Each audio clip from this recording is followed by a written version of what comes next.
இருக்கீங்க. நீங்க இவ்வளவு மிரட்டுறீங்களா?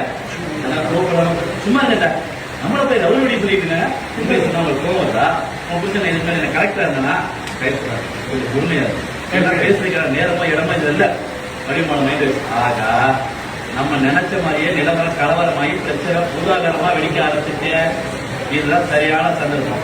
இங்க இதை அடிச்சுக்கிட்டு நாரத அந்த வீரச்சனை பார்த்தவனா இதெல்லாம் ஒரு குடும்பமான காரி துப்பிட்டு கல்யாணமே வேண்டாம்னு பாரினே போயிடுவாங்க. முதல்ல இந்த விஷயத்தை தெரியாது வாங்கிக்கணுங்க. அப்படியே அதை சொல்லி பற்றி பார்க்கணுங்க. அப்படியே சைக்கிள் பண்ணி ஹைலைட் போயிடுங்க.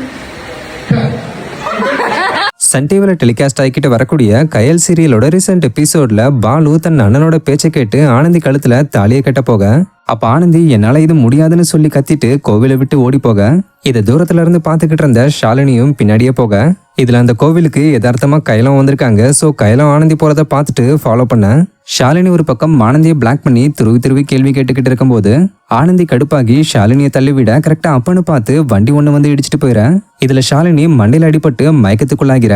கைலும் ஆனந்தியும் இதை பார்த்து பதறி ஷாலினிய ஹாஸ்பிட்டலுக்கு கூட்டிட்டு போயிருந்தாங்க.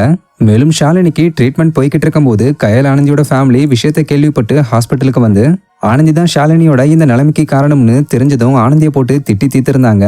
இந்த நிலையில இந்த சீக்வன்ஸோட ஷூட்டிங் எப்ப வடிவு பெரியமாவோட ரியாக்ஷனை பார்த்துட்டு கையில அவங்கள மாதிரி ரியாக்ஷன் கொடுத்து ஃபன் பண்ணிருக்கக்கூடிய வீடியோ ஒன்று ரீசெண்டா ஷேர் பண்ணிருக்காங்க. சோ இந்த வீடியோ இப்ப கயல் சீரியல் ஃபேன்ஸ் பலராலையும் ரசிக்கப்பட்டுக்கிட்டு வருது.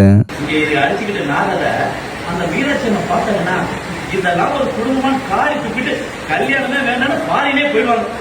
முதல்ல இந்த விஷயத்தை தெரியாது வாங்கிக்கணுங்க. அப்படியே அதை சொல்லி பற்றி பார்க்கணுங்க. அப்படியே சைக்கிள் பண்ணி ஹைலைட் போயிடுங்க.